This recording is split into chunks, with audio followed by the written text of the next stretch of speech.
Hello, hello, friends. Welcome to our Thursday community chat here at the Festival of Hope. It is so good to be together once again here on a Thursday evening. We have such an awesome activity and call planned for you guys tonight.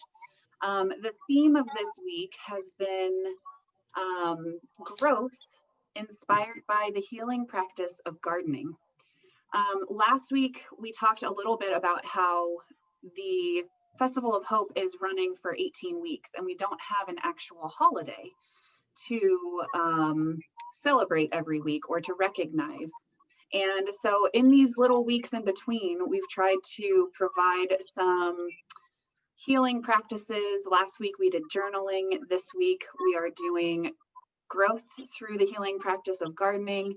Next week, we will be observing Dia de los Muertos and Halloween. So it's going to be another fun week next week.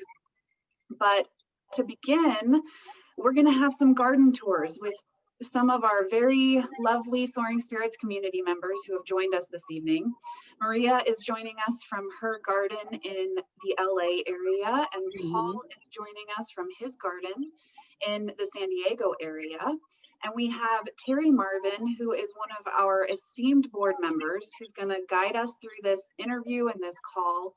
And as always, please feel free to use the chat feature to ask any questions if anything pops up, or to say hello, provide feedback throughout the call. And with that, I am going to drop myself out of the video and turn it over to Terry. Thank you, Jenny. Thank you, thank you, thank you. I am so thrilled to be here this afternoon with you guys.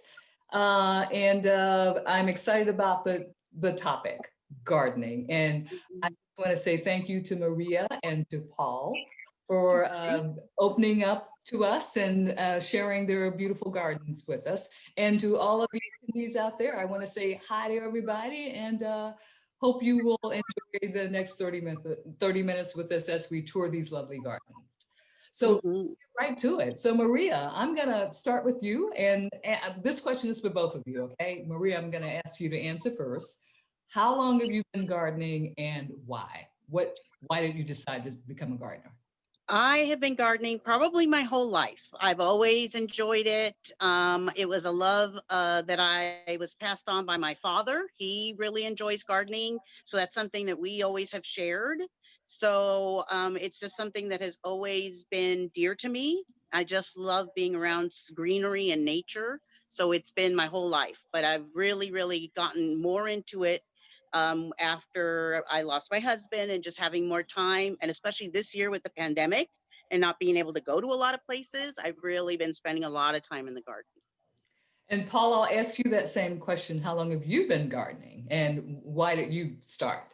I remember I was a very young child and my mom took me outside with a shovel and some seeds and we started planting something in the garden. And then from there, I helped my father do a lot of the gardening around the house. And actually, when we moved to California, I helped him lay out the landscape at his house. And then I've continued it on. And my wife encouraged me. She saw that it was my form of therapy. And then after she passed away, it definitely continued to be.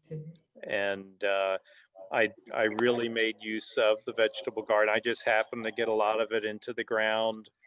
Started my vegetable garden just before the pandemic shut down. And then working from home, I was able to step into it throughout the day. So that's a good segue for my next question. So I know, Maria, we're going to tour your garden, which is more plants and flowers. And Paul, you're going to give us a tour of your fruit and vegetable garden. So Maria, let's start with you. If you want to give us maybe one little section first, start with one of your favorite sections of your garden. This is one of my favorite sections here.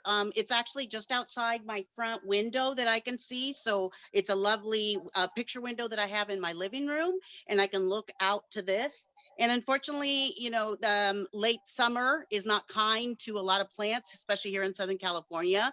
Our days are over 100 degrees for many, many months. And I have a lot of roses up here. So most of them are kind of not doing great or burned because of the temperature, but today's been kind of mild. So I'll start you over here that I have a lot of succulents and a lot of roses. As you can see, they're not doing too great, but there's color there. Yes, And beautiful. I love a lot of tropical plants. So I have a lot of plumerias and pots that I've been growing. So I have a lot of lovely flowers. I also planted this apricot tree here that gave me a lot of apricots this year.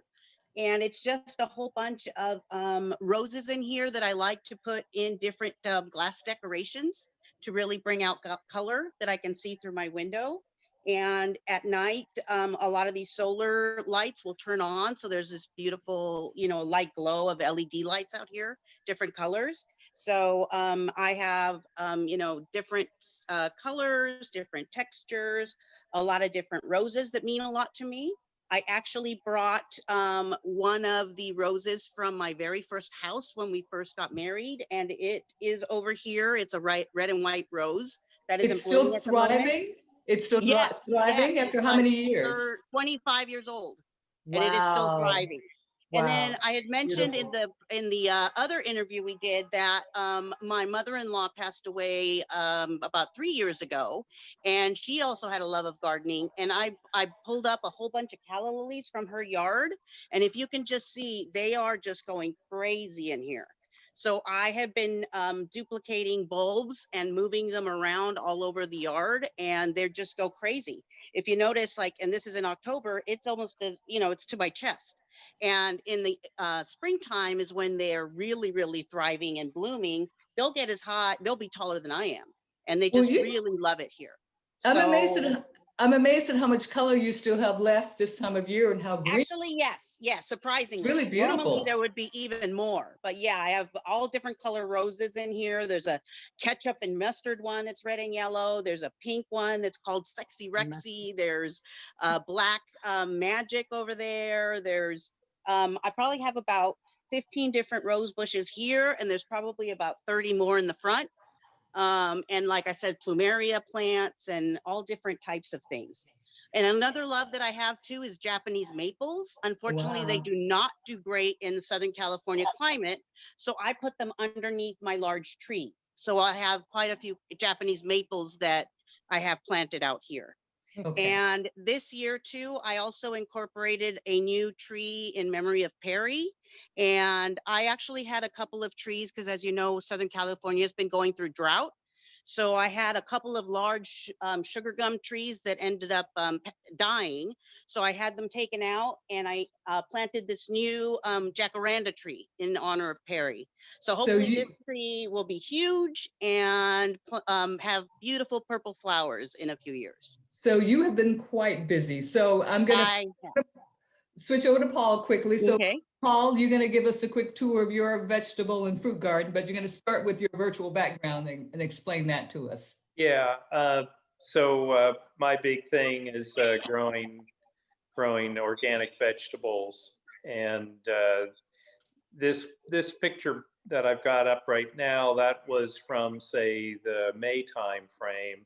I planted the garden during March, and I had actually put a number of plants into the yard really just before we shut down in the pandemic. And I guess one thing for all you Soaring Spirits folks, I planted these potatoes. I can't point to them.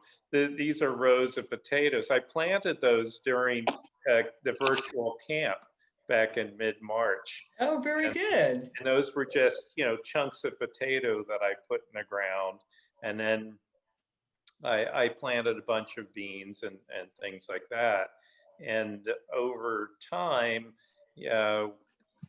we, you know, it continued to grow. And this picture of me was probably in the July time frame.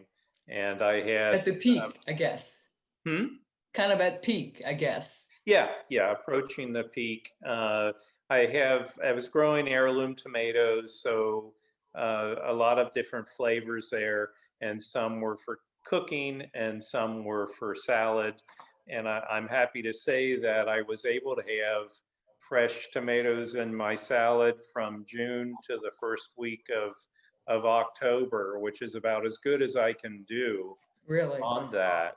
And I get one more of these pictures, and then this was where I could actually say I started to get lost in my garden at a certain point. So is that, you're walking through the 7-foot high tomato bushes at the Yeah. moment? Is that where you are? Well, yeah, and that Okay. was again when it was approaching its maximum.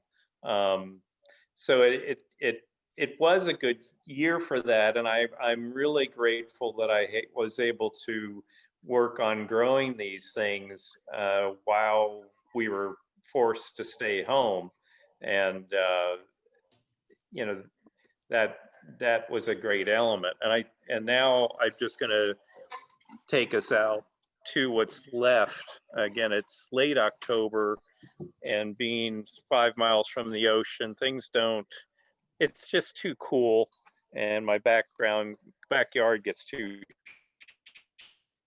cheap. Yeah, 7-foot tomato plant. I had to Paul, put extra metal together so like we're losing you just a high little enough bit, for Paul. the tomato plant, and there's still about, okay, I'm gonna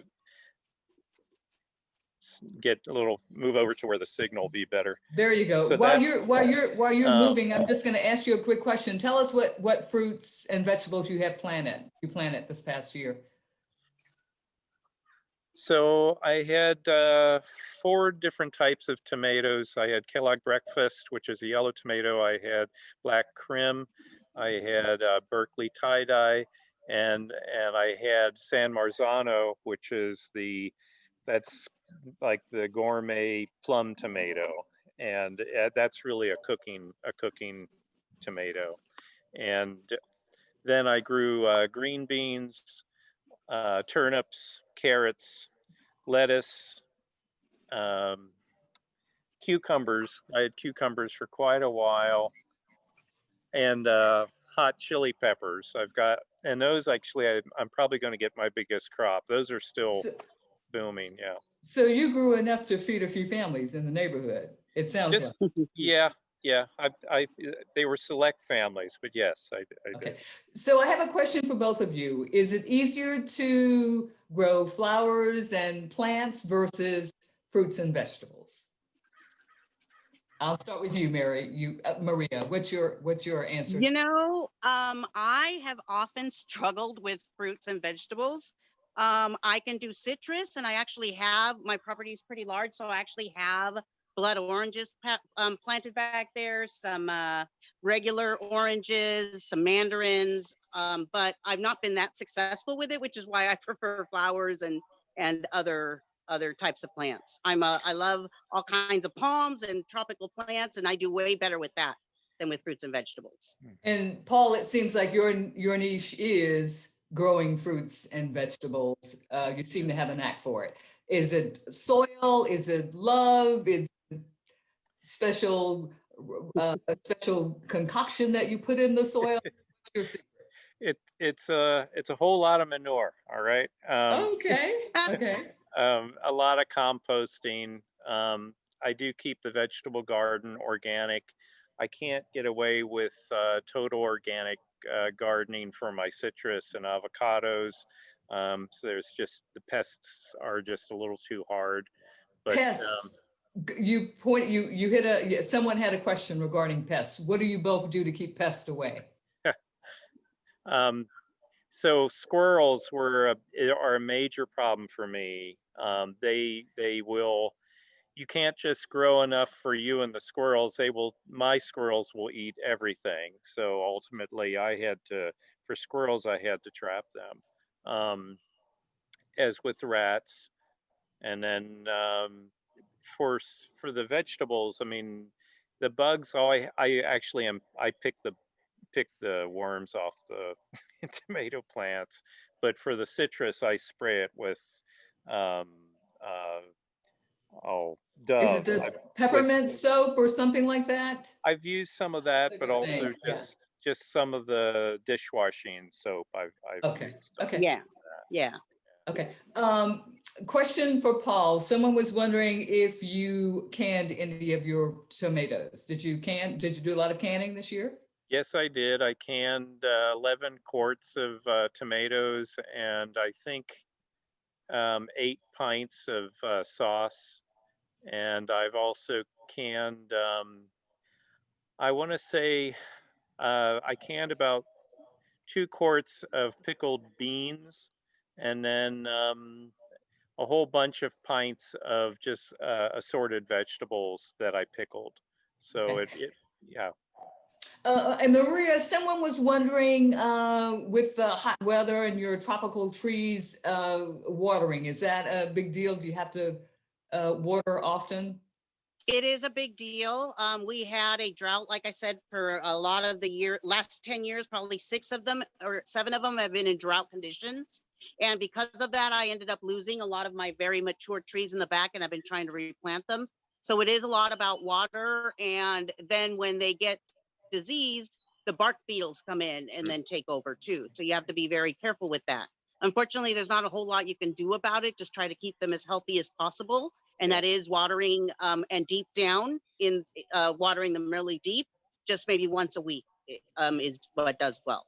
And I know you mentioned something about succulents. You had a lot of succulents. I have a lot of succulents too, and they do really well. I have this IKEA little plant sectional that I've got a whole bunch of succulents that I planted here. And then I also have them in different pots all through the ground over by the pool here. I love this Mexican really colorful plant that's like for strawberry plants that has multiple different succulents in it.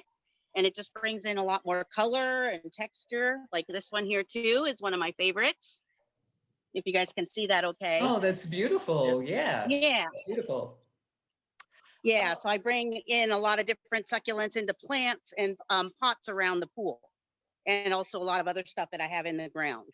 So question for both of you, do you do anything special for your soil? Do you put any special nutrients in it or anything like that? Or you just go to the Lowe's or Home Depot and buy a bag? What do you do? That's what I end up doing. I end up doing a lot of amendments, and actually Amend is one of the products that I use. It's made by Kellogg. So I'll buy it at the beginning of the year, just mix it into the ground. And then because evaporation is a huge deal here in LA, I mulch a lot and then just water deep. I also use ortho vegetable and fruit fertilizer. And that really helps bring a lot of bloom to my roses because I have a lot of roses all over the property. So I do that too. Yeah. And for me, the vegetable garden, again, I'll usually spread composted manure over that in the early part of the year. And then I do use some of the Kellogg products, whether it's Amend or the Grow Mulch or things like that. And we've also gone to a mushroom farm that's just up in Escondido, and I've gotten some of the spent mushroom soil and put that in. And then there's different things you can do on the organic side, depending if there's calcium deficiencies or I know you need a lot of phosphorus for some of the plants, like Mm-hmm. and so that's using bone meal, whereas calcium you might be using some of the various lime products. And for my citrus trees, I've done both. Um, some of the Bandini fertilizers or the Vigoro fertilizers. And then last year there seemed to be I was having a nitrogen deficiency, so I was using some liquid fertilizer from, I think it's Moon Farms, but I believe it was a little too high in nitrogen. It seemed to knock the the fruit off of one of my avocados. So I'm backing away from that, using some of the slower release fertilizers for the citrus. Mhm. And I'm guessing that both of you, because you have a love of gardening, that you both add one more ingredient, and that's love. Oh, yes. Yes. Lots Yeah. of love. I actually will also talk to my plants because I've heard that that actually does a very, that they actually really respond from that. And especially when I see that they're having a hard time, I will go out there, and as I'm watering them with a hose, I will talk to them. I will touch them. I will say, come on, little buddy, you can do this. I know you're struggling, but I'm trying my best I can here, and let's see what we can do. So yes, adding a lot of So love. let me just wrap up here with maybe one last question for both of you. Gardening, what does it mean to you, and why do you continue to do it? And why would you encourage others to become gardeners? It's Paul, it's something yeah. where you do get out of it what you put into it, and that Mhm. the love, the work. It does. You do have to work on it, but it does, I think, provide opportunities for meditation and Mhm. stepping away from intense activity. And I told someone, when we were in the depths of the pandemic, I said, when I see the sunlight reflecting off the leaves, it makes me think of God loving us into existence every day, and that's part of it. Mhm. Maria? Yeah, for me, like Paul said, it is a form of meditation for me. Uh, the best seat in the house for me is right here. I sit in this recliner right here and just stare out at this view. So all the plants over my pool and the plumerias and the flowers and the different colors. And it's just my slice of heaven on earth. And usually I'm the only one back here. Even though I have 3 children, they never seem to come back here now that they've grown up and use the pool. So it's all by myself. I'm out here with solitude and green and lush. And it really just grounds me. And even with, like Paul said, it is a lot of work. So I'm often out here weeding. So I'll start out just sitting and relaxing, but then I get up and I just start pulling weeds. And that just really seems to help just zero in on just a little minute task, but just takes you out of all your everyday problems. That was the question we had from one of our attendees. What do you do about weeds? Do you just go out and pull them? I pull them. I pull them. I do not want to risk ruining some of the other plants with any kind of weed killer, so I just physically pull them by hand or with an instrument. But yes. Yeah, I think for me the most effective way is to pull them out, and uh, I mean, I will use a weed whacker over larger areas. Obviously you can't do that in the middle of your vegetable garden when it's Yeah. going to Mhm. town, but I will use that. But yeah, I avoid the weed killers along in this part of the yard. And again, the picking weeds, that's where I might put some meditative music on my ear pods and just have at it, and it works. Mhm. So maybe one last question, Maria, what's your favorite flower or your favorite plant? My favorite flower and plant is an orchid, and they are very, very tricky to try to get rebloom. And it's most proud I am of this garden that I have gotten quite a few to rebloom. So orchids are my favorites, and I always keep them in the house. I'll buy them blooming, keep them in the house for months, and then once they're done blooming, bring them outside. I have a special rack for them and try to get them to rebloom. And Paul, what about you in terms of your favorite vegetable or fruit to grow? Is there one that you? I'd say tomatoes are. I mean, I feel like I'm very successful with that, With and tomatoes? Okay. yeah, Okay. yeah. All right, now I'm gonna go into the audience here and ask a couple of questions. So feel free to respond via chat, or Jenny is at the control. Uh, okay, so how many of you are gardeners, or are there any gardeners in the room? See a couple hands up. I know that the recording can't really see them, but we do see a couple hands up. Okay, couple of hands, okay. Someone is, I'm reading from the chat. Someone says, I never knew there were so many names of tomatoes. I agree with that, yes. What about another question?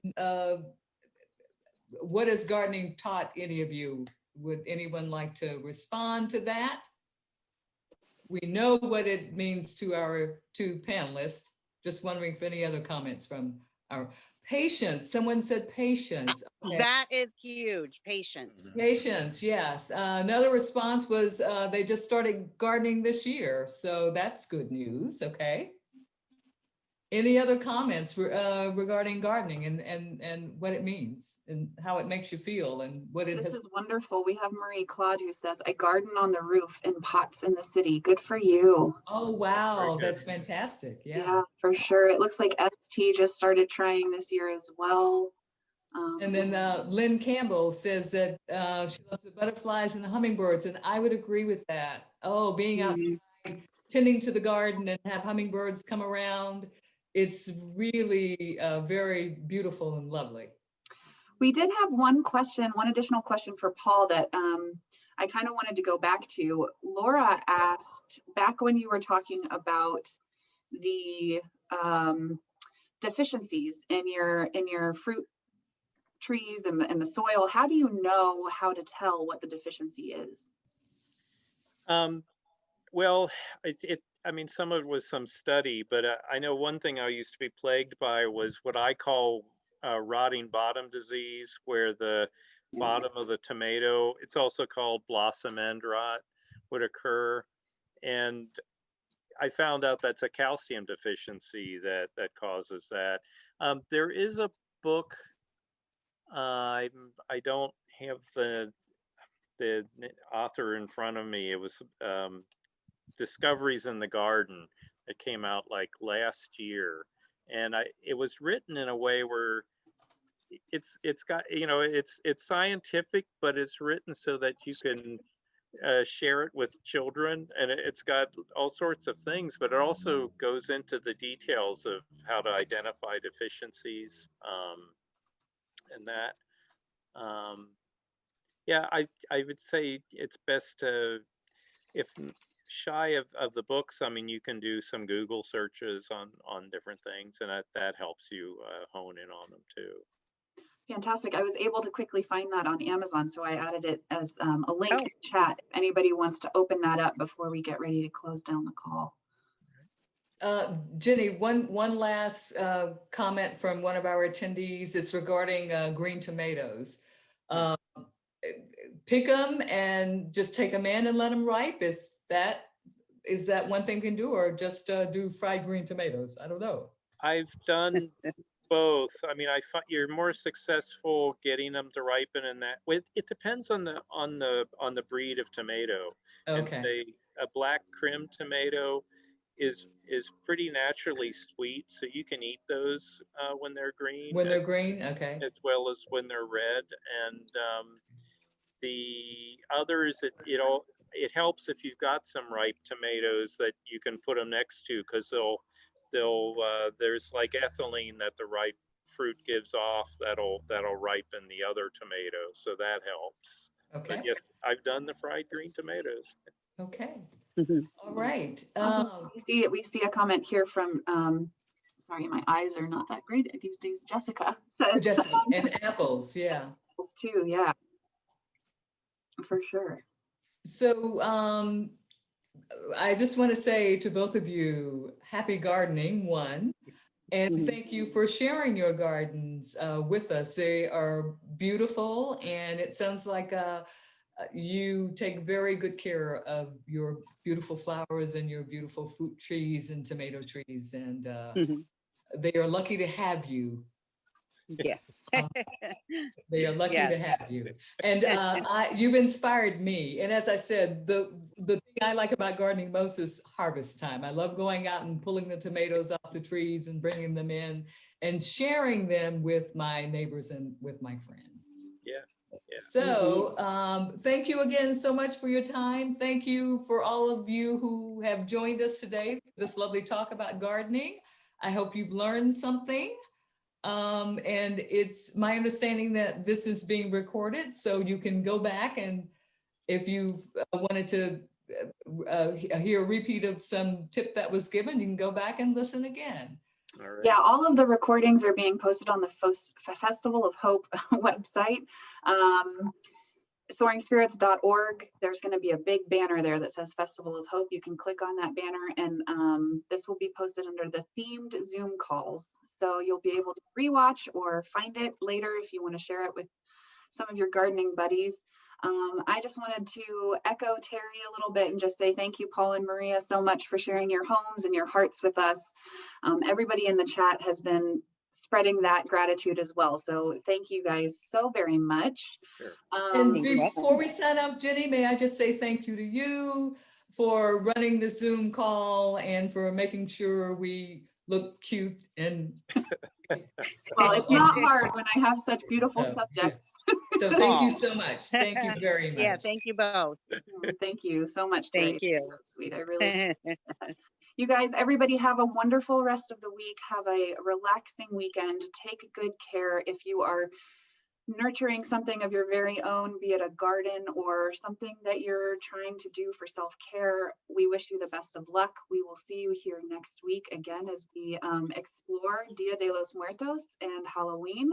I believe next week's call, we're going to have one of our community members from Mexico who's going to be zooming in to share her ofrenda, her altar with us. So be sure to tune in next week as we start talking about the theme of loved, missed, remembered with the Dia de los Muertos holiday. So thank you guys so much, and we will see you next week. Bye, everybody. Bye, everybody. Terry, bye, everyone. Bye. Thanks, Bye. Paul and Maria.